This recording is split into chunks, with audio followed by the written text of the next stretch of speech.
Okay, so today let's continue on with the discussion on trigonometric integrals. In the previous video, we talked about the sine and cosine functions. So today we will continue on with the functions tangent, cotangent, secant, and cosecant to evaluate the integrals. For example, if we have to evaluate the integral tangent to the n of x times the secant to the m of x dx, or the integral of cotangent n to the x cosecant m to the x, where n and m are non-negative integers, so they are positive. So we have case 4 in here.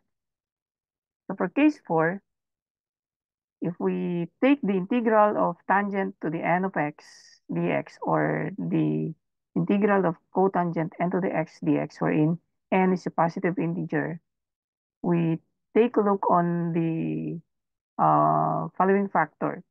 So for the factor tangent n to the x, we have to put it into tangent to the n minus 2. So tatanggalin po natin yung dalawa doon. So times tangent squared of x dx. And then we transform through our identity. That will be tangent to the n minus 2 of x. And then yung tangent squared of x natin, gagawin natin siyang secant squared x minus 1. Katulad dito sa trigonometric identity natin na yan. Sa factor naman na cotangent nx dx. So ganun din, magbabawas tayo ng dalawa dun sa cotangent. Tapos yung dalawa gawin natin cotangent such that pwede natin siyang i-transform yung cotangent squared of x to its cosecant identity, which is cosecant squared of x minus 1. So dito, let's try to have an example. And halimbawa, if we have here the integral of tangent cube of x dx, for example. So we have to transform this. Kung titingnan nyo, n is equal to 3 in here. So ang gagawin natin, tatanggalin natin yung dalawa. So we have an ilan na tira? Tangent of x lang. And then, tangent squared of x dx. So itong part na to, that will be tangent of x, and then transform it into secant squared of x minus 1 tapos dx. Okay? So, yan. I-multiply natin siya into what? So, gagawin natin, that will be the integral of tan of x and then secant squared of x dx minus the integral of tan of x dx. So, ito pwede na natin i-integrate. So, anong integral nito? Parang nasa u du, right? O u to the n du. So, ang n mo dito is 1. So, therefore, that will be 1/2 tangent squared of x minus, what's the integral of tangent of x dx? That will be negative ln of x. So, kung negative yun, tapos may negative dito, magpa-plus na siya. So, that is ln of cosine of x plus c. Pwede namang ln of secant x. So, magiging negative ln of secant x. Okay lang yan. Okay, so this is already your final answer. Nakuha ba? Okay, let's have another example. So, let's consider it as example 1, example number 2. So, if you have here, gawin natin siyang cotangent naman. Ayan. Cotangent to the, anong sabi natin dyan? N is a positive integer. So, kahit na alin dyan, yung n mo can be odd or even. So, gawin natin siyang even naman. So, cotangent of x dx. So, anong sabi? Ang gawin natin is, kukunin natin yung dalawa. So, cotangent squared of x yan. Tapos, uh, cotangent square root of x dx. Tapos, integral of cotangent square root of x, and then, gawin natin siyang cosecant square root of x minus 1, yan, and then dx. Okay, so distribute natin. That will be cotangent square root of x, tapos cosecant square root of x minus, ano to? Integral of, sorry, may dx na dito. Integral of minus to minus cotangent square root of x dx. So ano yung cotangent square root of x? To-transform din natin ito into its cosecant form. So that will be the integral of cotangent square root of x, cosecant square root of x, uh, dx minus the integral of cosecant square root of x minus 1, okay, dx. So looking at this one, we can already get the evaluate the integral. So what is this? So parang u to the n du din siya. But the integral of the derivative of a cotangent is negative cosecant. Okay, so magiging negative. Ang n natin dito is 3. So cotangent, 3 tuloy. N is 2 plus 1. So 3 over 3. Okay? And then minus, ito, magiging, the integral of cosecant square root of x is negative cotangent. So negative to, magpa-plus na siya. So that will be cotangent of x. Katapos minus minus multiplied by dx is magiging plus x plus c. So this is already your final answer. Ayan, ito. Did you get it? Ayan. So take note you have to, when integrating um, tangent to the n of x dx, yan. Tatanggalin natin yung dalawa. Ayan, para ma-transform natin into its second identity. Tapos ganun din si cotangent. Kukunin natin yung dalawa para may transform natin into its cosecant. Okay? So, let's have another case.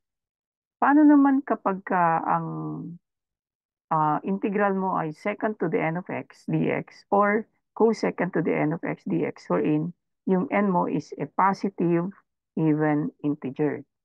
Ayan. So pagka ganun, if you take a look at this factor, second to the n of x dx, and ganun din, kukunin nyo din yung dalawa dito. Tatanggalin nyo yung dalawa dun sa n. Tapos, that will be second to this, second squared na to. Ayan. Tapos, n minus 2. From that second squared, ito transform mo siya into its tangent identity. Dito sa part na to. Ayan. Nawala. Okay. Sa part na yan, lagyan natin ng pen. Dito sa part na to. Ganon din sa cosecant. Yan. Tatanggalin din natin yung dalawa sa palit natin. Pagkatapos, i-transform natin into its cotangent identity. Yan. Ito. Okay. So, let's have an example. Halimbawa, meron tayong example number 1. Let's put it as example number 1. The cosecant to the 6 of x. Halimbawa, ganyan. Tapos dx. Medyo mataas yung kanyang power. Okay, so this will be transformed into what? That will be cosecant to the 4th of x. Sabi natin, tatanggalin natin yung dalawa. And then cosecant to the square root of x dx. Such that, ano mangyari dyan? Ito, to transform natin into its square. Okay, ito yung sinusunod natin ha. So gagawin natin, that will be cosecant squared of x. So 4 yun kanina, meron pa siyang, dalawa dito. Yan. Pagkatapos, cosecant squared of x dx. Yan. So, ano mangyari? That will be what? That will be, anong transformation yan? Into its cotangent. That will be cotangent square root of x plus 1. Okay? And then, may square pa doon. Tapos, cosecant squared x dx. So, we'll transform this one into, expand natin to. That will be cotangent to the fourth of x plus 2. Di yata kasya. Cotangent square root of x plus 1. Yan. Pagkatapos, meron siyang cosecant squared of x dx. Yan. Yun na lang. Okay. Medyo magulo na siya. So, we'll transform that into what? Magiging, multiply natin ito sa, sa bawat isa. So, integrate natin cotangent to the fourth of x and then cosecant squared CSC yun squared of x dx plus 2 and then cotangent squared of x cosecant squared of x and dx. And the other one is plus the integral of cosecant squared of x dx. Ayan. So, pwede na natin tong i-evaluate. Sagutin natin. So, ito, 4 to. Nasa form siya ng u to the n plus 1. So, papaano? That will be 1 over 5 cotangent to the 5 of x. Okay, sorry. Negative pala dapat to. Diba? Kasi ang ano ba to? Ang integral ng cosecant ng cotangent of x, cosecant squared of x is negative, negative cotangent. Yan.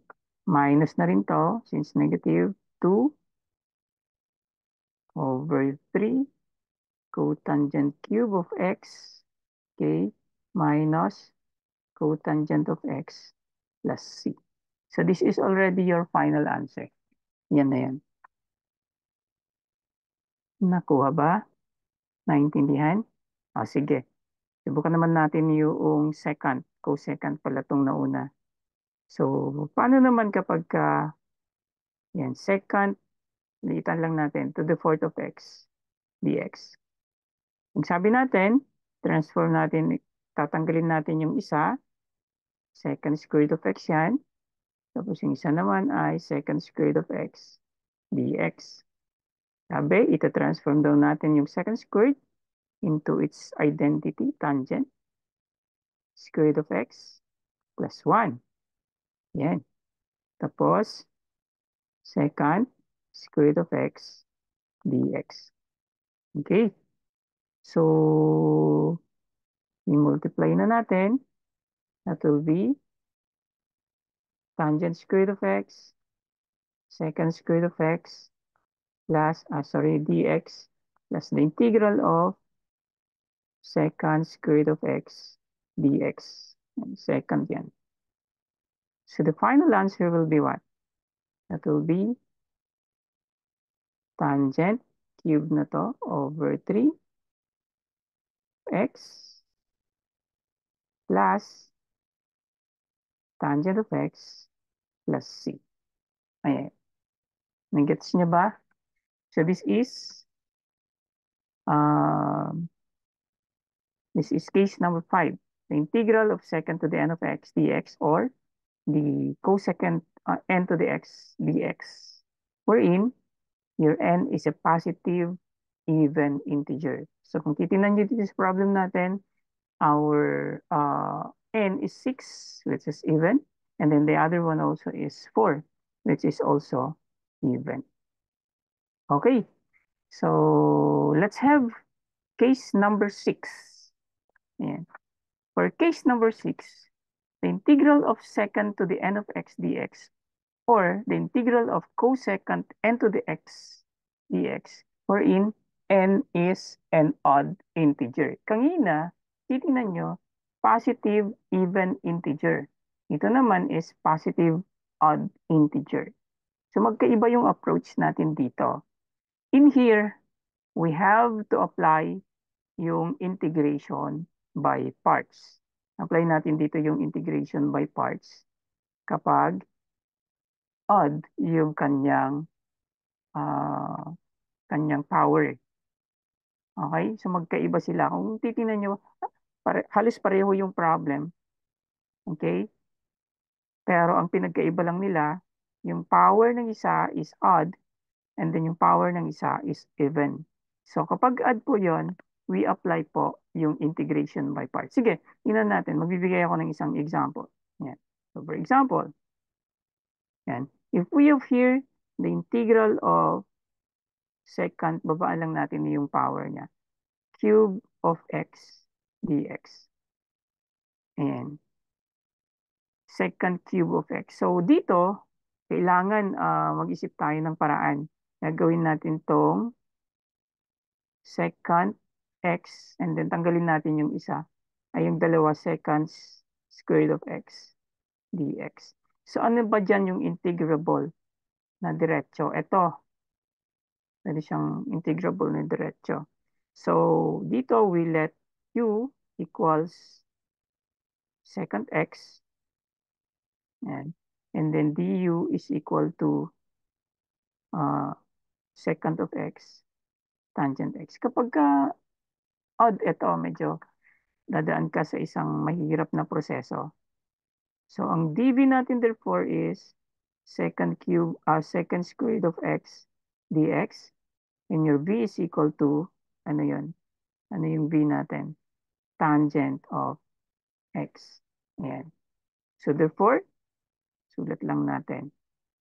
The integral of secant cube of x dx is equal to, di ba sa ano natin, integral of u dv is equal to u v minus the integral of v du, right?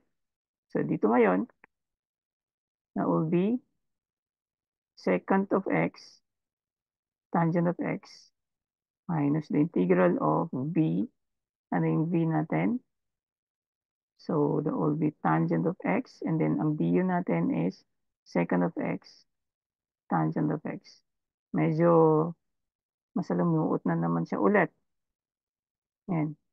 So therefore, gawin natin integral of uh,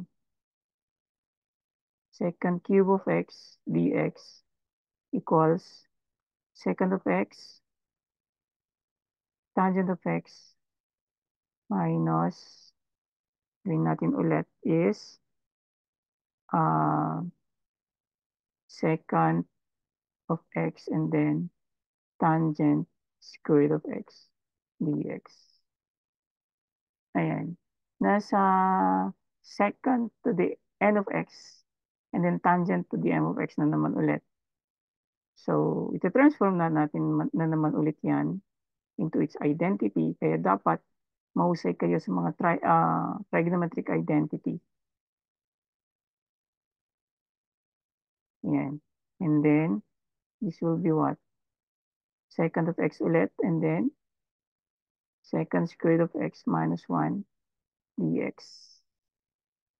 Yan. And then, ulit, secant cube of x dx is equal to secant of x tangent of x minus integral of secant of x and then secant square root of x. Secant cube of x. And the negative times negative, that is positive. So plus the integral of secant of x dx. Okay, so you notice this one at saka this one, pareho sila. So ilalagay natin sa kabila, ito ngayon. So negative siya, magpa-positive. So therefore we have 2, 2 yan Okay. Hindi pala to na undo. Yan. And then, second cube of x dx. And that will be second of x, tangent of x. Okay. What is the integral of second of x? That will be plus ln of, ano, second of x plus tangent of x plus, at siyang 2c. Para kapag ka-divide natin to, magiging c lang. So therefore, ito, since may 2 dyan, divide na lang natin siya ng 2 sa both side. Para nang sa ganun, this will be 1/2 second of x tangent of x plus 1/2 and then second of x plus tangent of x plus c. So finally, this is your final answer. Ayan. So take note kapag ka odd yung kanyang power and we are dealing with second or cosecant, you have to apply integration by parts. So that is case number 6. So masecond man yon or cosecant, you have to apply integration by parts. And madali lang actually kapag ka maliit yung exponent or yung kanyang power, mababa. Pero on the larger exponent, medyo mas mahirap na yan. Okay, so we have case number 7. Yan. So we have case number 7. Pero sige, i-try natin yung ang una nating example ay dun sa case number 3, right? Sorry, case number 6 ay second. Paano naman kapag ka cosecant? Yan, try natin. So for cosecant, example, if we have here integral of cosecant cube lang din, x dx. Yan. Itong part na to yung pinaprove natin. Odd din, positive odd integer din yung kanyang power. So in here, transform ulit natin siya into, tanggalin natin yung 2, cosecant of x, and then cosecant square root of x dx. So in here, we let u is equal to cosecant of x, and then of course your du is equal to negative cosecant of x cotangent of x dx. For your dv, you have cosecant square root of x dx, such that your v is equal to negative cotangent of x. Now,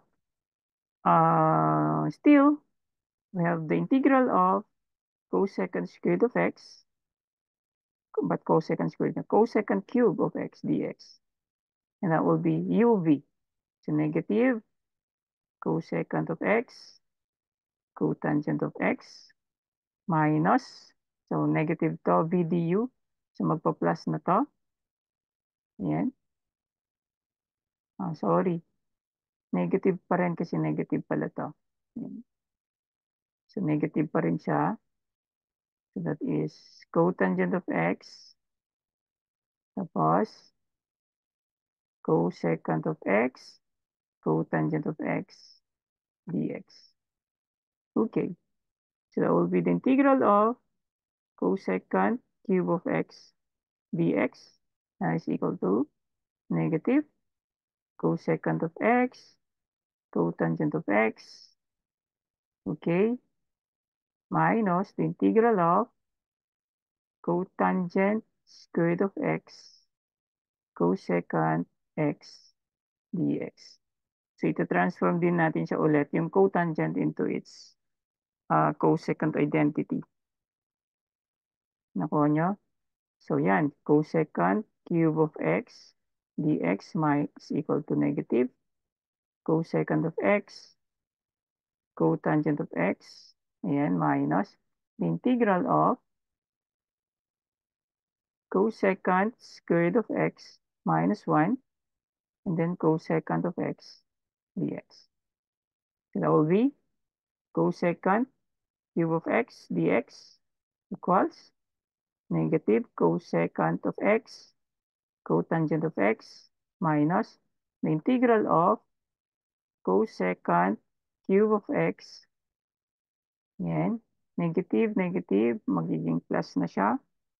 Ayan, plus. Sorry, may dx pala dito. Plus the integral of cosecant of x dx. So again, you'll notice, dalawa yung cosecant cube. So isa dito at saka isa dito. So lilipat natin siya. Magiging 2 din yan. And then cosecant cube of x dx is equal to negative cosecant of x cotangent of x. Yan. So, nasaan na yung isa? Ayan. Tapos, nagiging minus, sorry, nagiging plus na siya. Nag-plus na siya pala kanina. That will be ln of cosecant of x minus cotangent of x. And plus 2c then. So finally, our answer for cosecant cube of x dx is equal to negative 1/2 cosecant of x cotangent of x plus 1/2 of the ln of cosecant of x. Yan, minus cotangent. Ay na magsulat. Cotangent of x plus c. Yan, ayaw. Yan, plus c. So this is already your final answer. Did you get it? Ayan. So that is um, case number 6. Actually, meron pang dalawa. Case 7 at saka case number 8 for cosecant, uh, secant, cotangent, and tangent. Yan. Ito. For case number 7, if we have here tangent, the integral of tangent to the n of x, secant to the m of x dx, or the integral of cotangent m to the x, cosecant m to the x dx, wherein your m is a positive even integer. So, consider that, tandaan, your m is a positive even integer. Okay, so ang gagawin mo, so tangent n, magbabawas ka lang ng dalawa dito sa secant, tapos secant din. Gawin mo yung ano ngayon, yung inyong secant is gawin mo siyang tangent identity. Ayan.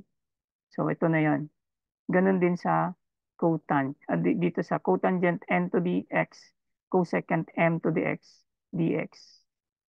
So tatanggal ko ulit ng dalawa dun sa cosecant. Tapos yung cosecant mo na natira, put it uh, into a cotangent identity.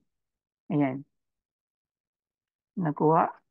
So, let's try an example para dito sa ano na to. Para dito sa identity na to. Which wherein yung ating M dun sa identity natin is a positive uh, even integer. So that's positive even integer.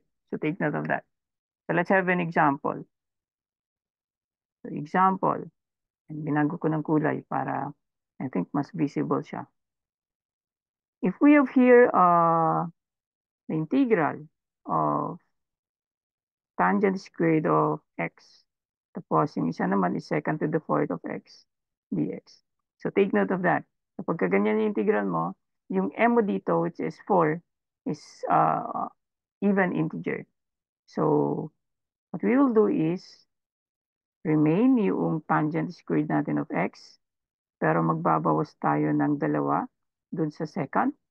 Tapos, gawin natin second square root of x dx din. Okay. So, after that, so that will be tangent square root of x. Transform daw natin ito into its tangent identity. So, that will be tangent square root of x plus 1. Yan. And then, second square root of x dx naman. So, ngayon, what we will do is i-multiply natin lahat. So, that will be tangent to the fourth of x na siya. And then, yung nasa labas na second of x dx. Yan. Plus, to tangent square root of x second square root of x dx. So, pwede na natin itong i-integrate ngayon. So, sorry, dapat square to. Yan, square. Nasa form na siya ng u to the n du because the integral, the derivative of tangent is second squared x dx. So that will be, ano yung n natin dyan? 4. So n plus 1 is tangent to the fifth plus x over 5. Okay. Plus, the other one, dito sa kabila is, ang n mo dyan is 2. So plus 1 tangent cube over 3 x plus c. So that's already your final answer. Okay, so this is for case number, that is for case number 7. And sa case number 7 natin, ulitin ko, yung ating m ay positive even integer. Sige, so isa pang example. Yan natin. So this is example number 1. Let's put it as example 2. Yan. Hopefully ay magkasya. So gawin naman natin ay cotangent naman. So we have cotangent cube of x and then cosecant to the fourth of x dx. Yan. So cube yung cotangent natin. Yung kanina dito ay yung tangent natin ay even yung kanya. Subukan nating odd naman yung kanyang power. So that will be ano, cotangent to the cube. Yan. Cotangent cube of x. Okay. Pagkatapos, tanggalin natin yung dalawa dun sa cosecant. So, cosecant squared of x. Square yan. And then cosecant squared of x. Square to dx. Okay. So, what happened next is, gagawin natin yung kanyang identity into its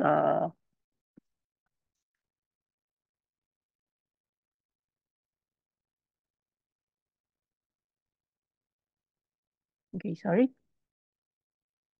We put it into its identity na cotangent. So the next thing we have to do is to transform this into its cotangent identity. So that will be the integral of cotangent cube yun, di ba? Cube of x. And then, ito, gagawin natin siyang cotangent. So cotangent square root of x plus 1. Okay? And then cosecant square root of x dx. Okay, hindi na maayos yung sulat ng stylus. So that will be, multiply natin. So cotangent yan. Cotangent to the fifth of x cosecant square root of x plus, sorry, may dx dito, plus the integral of cotangent cube of x, the cosecant square root of x dx. Okay? So, pwede na natin siyang i-evaluate, integrate. Nasa form siya ng u to the n du. So, ang n mo dito is 5. So, that will be cotangent to the 6 of x over 6. Sorry, that will be negative. Yan. Okay, minus cotangent to the fourth of x over 4 plus c. So, this is already your final answer. Nakuha? So this is for case number 7. For case number 7 is when m is a positive even integer. Yan. For case number 8 naman, same pa rin, pero your n is a positive odd integer, yung n, but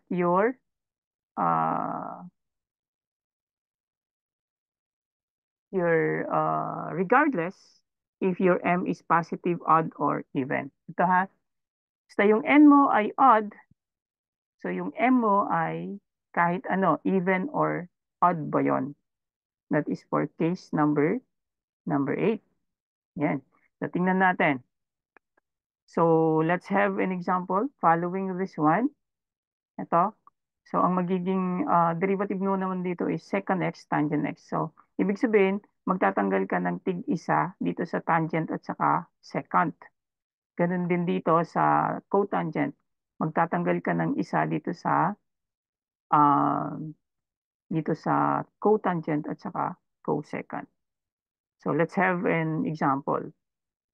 So example 1, we have here the integral of tangent cube of x and then secant to the fourth of x and dx.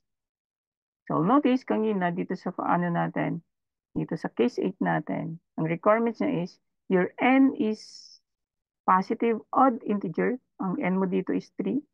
Tapos, yung m is odd or even. So, ilagay natin dito na 4. So, that's even. So, anong gagawin natin? Magtatanggal daw tayo ng tig-isa. So, that will be tangent squared na siya of x. And then, secant cube of x na. Tapos, secant of x, tangent of x, dx. Yan. And then, ano mangyari? Yung ating tangent ngayon, ito-transform natin siya ano, into its second identity. So the integral of what? That will be secant square root of x minus 1. Okay? And then secant cube of x. And then secant of x, tangent of x, dx. So ito-transform natin siya into its second. Kasi the derivative of secant of x is secant x tangent x. So madali na lang siyang integrate mamaya. So what we will do is distribute natin to. That will be secant to the fifth of x. Tapos secant of x tangent of x dx. So the other one also minus the integral of secant cube of x and then secant of x tangent of x dx. So now, pwede na natin siyang i-integrate.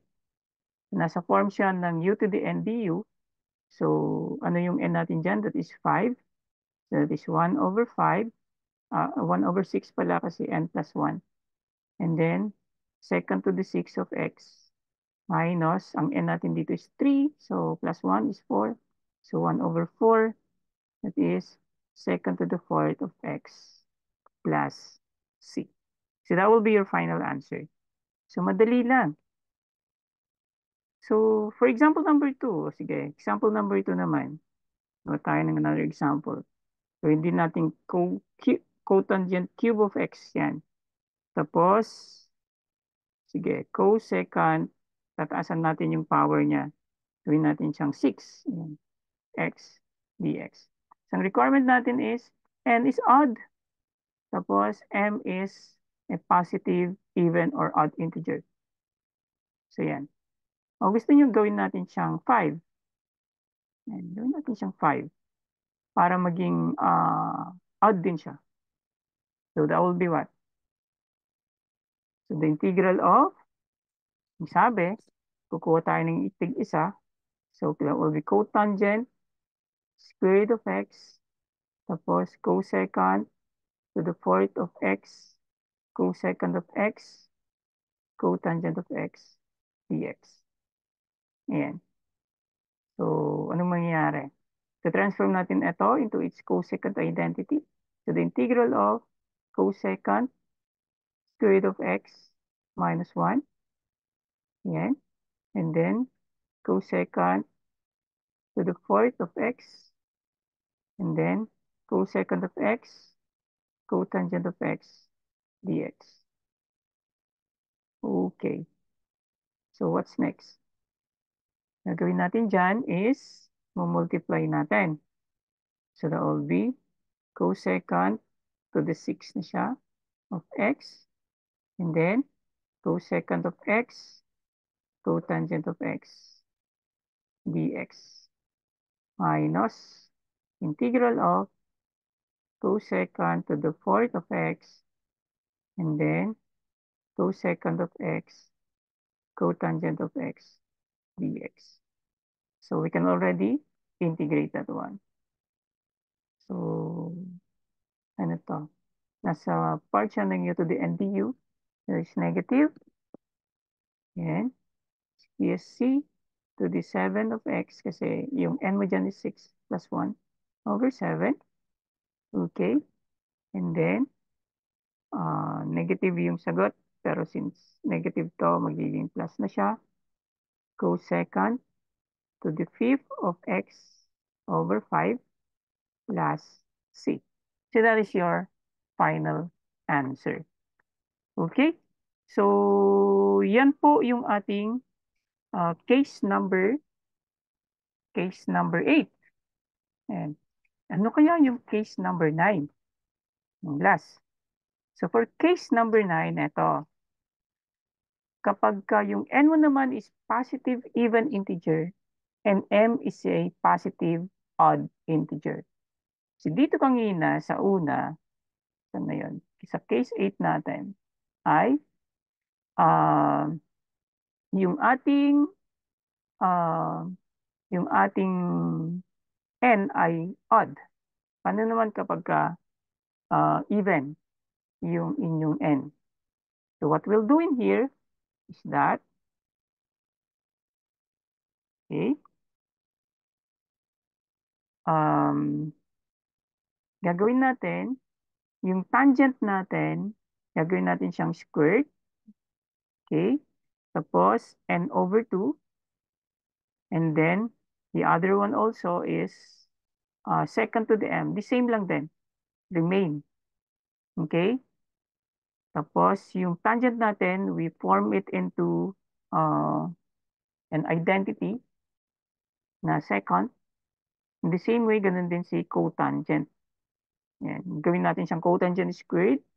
Katapos kung ilan pa yung natitira dun sa kanyang exponent para kapag uh, ibinalik mo siya ay pareho lang siya dun sa problem natin.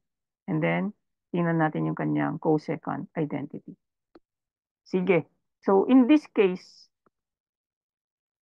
ang gagawin mo dito, gagamitin natin siya ng process ng integration by parts. Saan ba yung integration by parts last time? Doon sa case number 6. Kasi tingnan nyo, pansinin nyo mamaya. Bibigyan ako ng isang example. So, example 1. Yan. Bibigyan ako ng isang example. Kapag ka yung iyong, when we have here, the integral of tangent square root of x, halimbawa, katapos secant cube of x dx. Ano yan?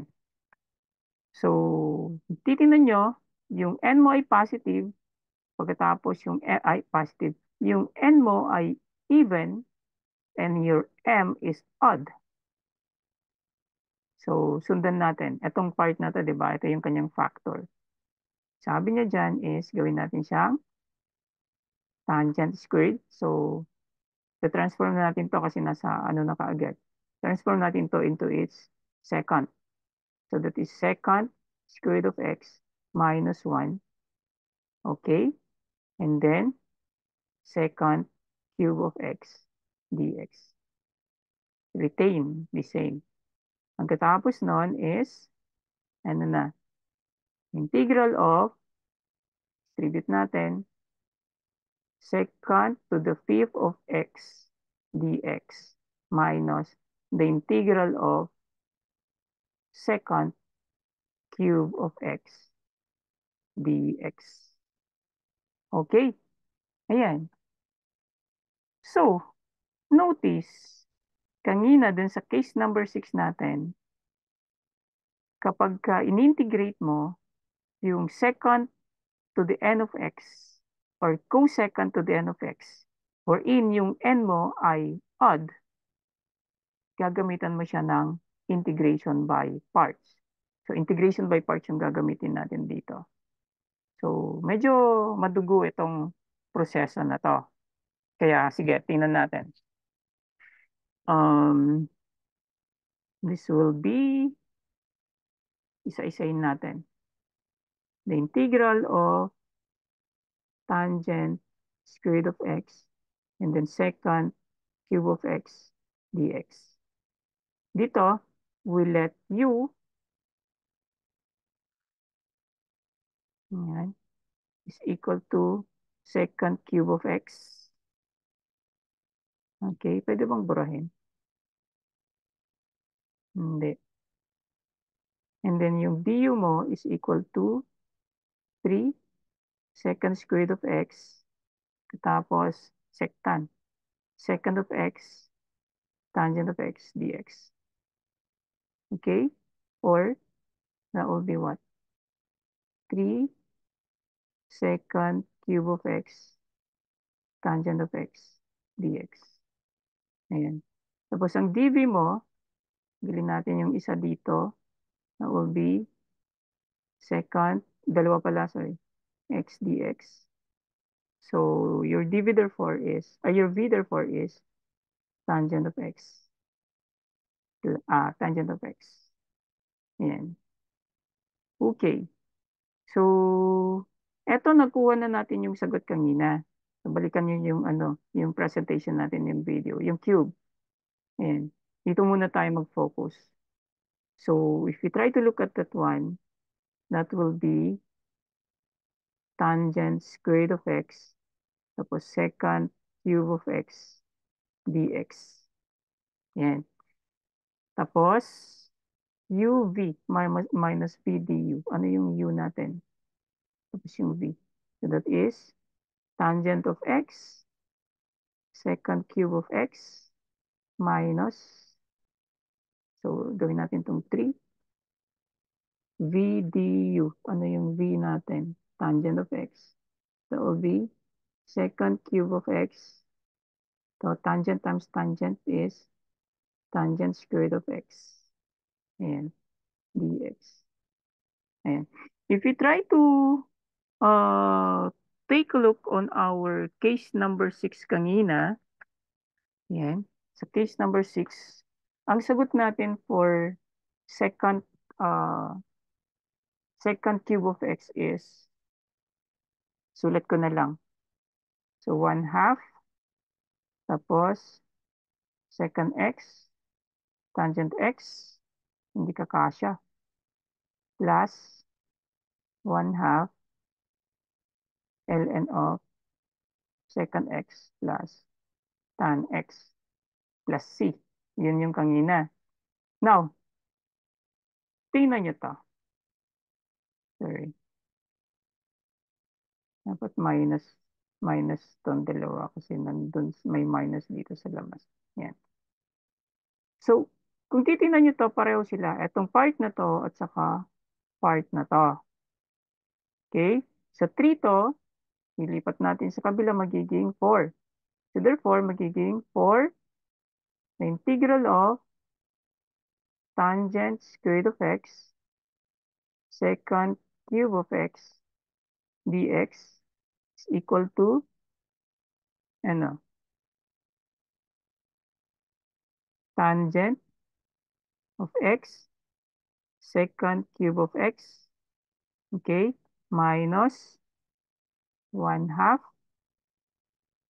ayan, 1/2 secant of x, tangent x, minus 1/2 ln of